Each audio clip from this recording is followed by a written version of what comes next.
Everyone, welcome back to my channel. I hope you all are well and today's topic जो GST है हम उसको और आगे कर रहे हैं। मतलब कि उसमें जो ट्रेड डिस्काउंट है और कैश डिस्काउंट है और प्लस में जो इनपुट आउटपुट जीएसटी कैसे लगेगा सेल परचेज में, वो आज हम सम करेंगे। तो आइए बिना देरी के शुरू करते हैं। तो सबसे पहले क्या है कि अगर देखो ये जो क्वेश्चन है वो इंट्रा स्टेट का है, ठीक है। मतलब कि एक ही स्टेट में कोई चीज बनी है और उसी स्टेट में सेल हो गया है। तो क्वेश्चन एक बार रीड करते हैं। देखो 2019 19 मार्च को purchase goods from M and sons of the list price lead of ₹1 lakh at 20% trade discount and 5% cash discount, paid CGST and SGST at the rate 6% each, ठीक है। यानी कि 6% जो है वो जीएसटी पे करना है, सीजीएसटी भी और एसजीएसटी भी, ठीक है। अब क्या बोल रहा है next, payment was made immediately by cheque. और जो ये पेमेंट है यानी जो परचेज किया गया है उसकी जो पेमेंट है वो इमीडिएटली बाय चेक से किया गया है। तो सबसे पहले हम इसका वर्किंग नोट देखते हैं। अब देखो यहाँ पे लिखा हुआ है कि लिस्ट प्राइस, तो हमेशा क्या है कि जो लिस्ट प्राइस है उस पे ट्रेड डिस्काउंट निकालते हैं। तो हमारे पास दिया है कि जो ये लिस्ट प्राइस है वो कितना है, 1 लाख रुपए। तो यहाँ पे थोड़ा सा मैं इसको ऊपर लिख दूं, ये 1 लाख रुपए हो गया लिस्ट प्राइस, ठीक है। ठीक, उसके बाद क्योंकि जब हमने माल परचेज किया तो जो उसकी लिस्ट प्राइस थी वो थी 1 लाख रुपए एंड ट्रेड डिस्काउंट। हमेशा जो ट्रेड डिस्काउंट है वो कैसे मिलता है 1 लाख रुपए पे। देखो ट्रेड डिस्काउंट का मतलब होता है कि जब हम बल्क में कुछ चीजें खरीदते हैं ना तो वो ऑटोमेटिक जो चीज होती है उस पे वो मतलब ट्रेड डिस्काउंट दे देते हैं, ठीक है। तो ट्रेड डिस्काउंट बल्कि हम बुक में दिखाते नहीं है, वहां पे हम लेस करके दिखाते हैं। तो ट्रेड डिस्काउंट जैसे जो ट्रेड डिस्काउंट है वो लेस करेंगे, कितना परसेंट है, 20%। तो 20% कितना, 1 लाख का। तो 1 लाख का 20% कितना हो गया, 20,000। अब 1 लाख में से 20,000 को जब घटाएंगे तो कितना बच जाएगा, 80,000 रुपए, ठीक है। तो ये पहले हम सबसे पहले वर्किंग नोट समझते हैं और उसके बाद हम एंट्री इजिली कर लेंगे। फिर उसके बाद क्या है कि कैश डिस्काउंट। अब देखो हमारे जो जीएसटी जो निकालने का तरीका है वो 2 तरीके से होता है। जो बुक में दिया गया है वो तो ये है कि पहले सबसे पहले लिस्ट प्राइस जो भी है उसमें से हम ट्रेड डिस्काउंट लेस करेंगे, उसके बाद हम ऐड कर देंगे ये दोनों, सीजीएसटी भी और ऐड कर देंगे एसजीएसटी भी। बट एक दूसरा तरीका है जो इजीली हम कर सकते हैं, मतलब याद रख सकते हैं कि जो 11th क्लास के बच्चे होते हैं, क्योंकि न्यू सब्जेक्ट है तो थोड़ा सा याद करने में इजी रहता है। तो सबसे पहले ट्रेड डिस्काउंट लेस किया, उसके बाद इमीडिएट कैश डिस्काउंट करेंगे, मतलब कैश डिस्काउंट हम निकाल लेंगे। अब क्या है कि देखो यहाँ पे हम देखते हैं कैश डिस्काउंट कितना है, 5%। अब जो 5% है कैश डिस्काउंट वो क्यों मिला, क्योंकि देखो जो 1 लाख का सामान है वो 80,000 में तो उसको मिल ही रहा है, ठीक है, वो हर किसी को मिलेगा। पर जो परचेजर है वो ये कहता है कि मैं इमीडिएट मतलब अभी मैं 80,000 चेक के थ्रू देता हूँ। तो 80,000 रुपए जब वो चेक के थ्रू देगा तो जो सेलर है वो ये कहेगा कि कोई बात नहीं, मैं तुम्हें एक्स्ट्रा डिस्काउंट दे देता हूँ। तो वो एक्स्ट्रा डिस्काउंट कितना हो गया, 5%। अब ये 5% होगा डिस्काउंट किस पे, 80,000 पे, 80,000 पे। तो 80,000 पे 5% कितना हो गया, 4,000 रुपीज, ठीक। अब इसको 80,000 में से जब ये 4,000 को लेस करेंगे तो ये आ जाएगा 76,000।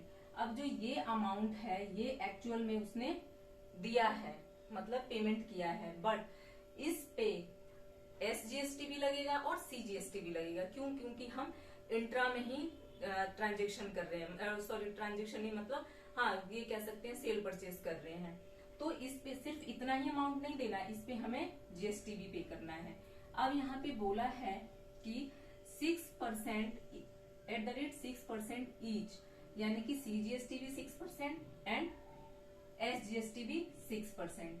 तो जो जीएसटी है वो 76,000 पे लगाएंगे। मैंने यहाँ पे एक्चुअली आप मीन्स वर्किंग नोट अलग बनाकर दिखाना है, यहाँ पे मैंने समझाने के लिए ले लिया है। अब ये 2 से 2 कट गया, ठीक। उसके बाद जब इसको इससे मल्टीप्लाई करेंगे तो आ जाएगा आपका 4560 रुपीज। और इसी तरीके से ऐड कर देंगे SGST 6%, ये भी सेम आ जाएगा 4560 रुपीज। अब जो CGST है और जो SGST है वो हम जब भी कोई चीज परचेज करते हैं तो हमें पे करना पड़ता है। अगर आपको जनरल हम डेली लाइफ में अगर कोई चीजें हम परचेज करते हैं तो आप देखते हैं कि उसमें लिखा होता है कि ऑल टैक्स इंक्लूड, ठीक है। तो ये हम जब भी कोई चीज परचेज करते हैं तो हम पे करते हैं, और जब हम कोई चीज सेल करते हैं यानी बेचते हैं तो हम रिसीव करते हैं। आई होप समझ में आया होगा फ्रेंड। एंड ठीक है, अब ये देखो, अब इन दोनों को ऐड कर लिया, ठीक। अब दोनों को जब हम ऐड करेंगे यानी कि इसमें भी 4560 और 4560, तो ये आ जाएगा कितना 85,120 रुपीज, ठीक। ये हमारा वर्किंग नोट हो गया। तो सबसे पहले इसमें जानने वाली बात ये है कि देखो, सबसे पहले ट्रेड डिस्काउंट लेस किया, after that cash discount less किया, उसके बाद हमने ऐड कर दिया CGST एंड SGST। बट जो हमारी जनरली जो बुक्स में है वो ये है कि सबसे पहले लेस करेंगे ट्रेड डिस्काउंट, उसके बाद हम ऐड करेंगे CGST एंड SGST, एंड उसके बाद लेस करेंगे कैश डिस्काउंट। बट इसमें क्या हो जाता है कि थोड़ा सीक्वेंस हो जाता है कि पहले हम लेस वाला करेंगे फिर हम ऐड वाला करेंगे, बस ये फर्क है। आपको जो भी समझ में आए, जो इजी लगे, आप वो कर सकते हैं। अब इसकी हम एंट्री देखते हैं। तो यहाँ पे जनरली जैसे हम परचेज जब भी करते हैं तो कैसी एंट्री लिखते हैं भाई, देखो आपको पता है ये कि परचेज अकाउंट डेबिट। अब देखो परचेज अकाउंट में कितना आएगा, क्योंकि हम हमेशा बात करते हैं कि जो ट्रेड डिस्काउंट है हम इसको दिखाते ही नहीं है।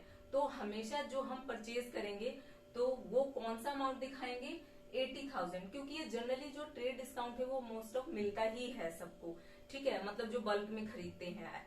आई होप समझ में आ रहा होगा। ऐसा नहीं कि हम एक खरीद रहे हैं तो इस तरीके से नहीं, मतलब कहने का मतलब ये कि बहुत ज्यादा जब खरीदते हैं तो वो जो ट्रेड डिस्काउंट है वो मिलता ही है। तो हम जो एंट्री करेंगे वो 80,000 रुपीज से करेंगे यहाँ पे।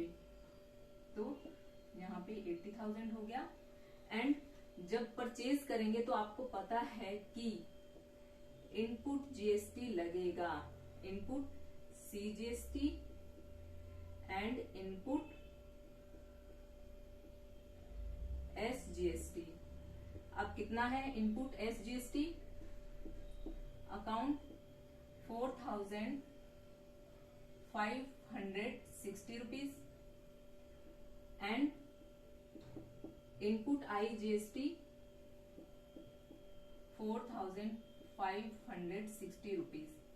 अब 2 में क्या लिखेंगे, क्योंकि हमने जो पेमेंट किया है वो क्या किया है, किससे किया है, चेक से। तो हम यहाँ पे चेक से ये मानेंगे, जैसे मैं प्रीवियस वीडियो में कहती आ रही हूँ कि चेक से डिपोजिट मतलब चेक से पे किया इन द सेंस कि हम बैंक को यहाँ पे क्रेडिट करेंगे, क्योंकि हमने ये माना कि चेक हम उसी दिन बैंक में ले जाके डिपॉजिट करा दिए। तो यहाँ पे बैंक में आएगा कितना, एंड जो हमें, क्योंकि जब हम कोई भी चीज परचेज करते हैं तो क्योंकि हम चीज खरीद रहे हैं तो हमें डिस्काउंट रिसीव होता है, तो इसलिए जो डिस्काउंट है वो यहाँ पे रिसीव होगा, डिस्काउंट रिसीव, ठीक है। अब जो डिस्काउंट रिसीव है वो कितना हुआ है, हम देखो 4,000 रुपए। तो यहाँ पे हम लिख देंगे कितना, 4,000 रुपए। सबसे पहले ये 4,000 लिखेंगे, उसके बाद हम मतलब कि बैंक से हमने कितना पैसा दिया, तो 512, यानी कि बैंक से कितना हो जाएगा 85,000 रुपीज 120 रुपीज। इनको को ऐड करेंगे, फिर इसको लेस करेंगे, उसके बाद हमें पता चल जाएगा कि बैंक से कितना रुपए देना है। तो आई होप समझ में आया होगा। ये परचेज की एंट्री है। फिर इसके बाद मैं सेल की एंट्री बताऊंगी।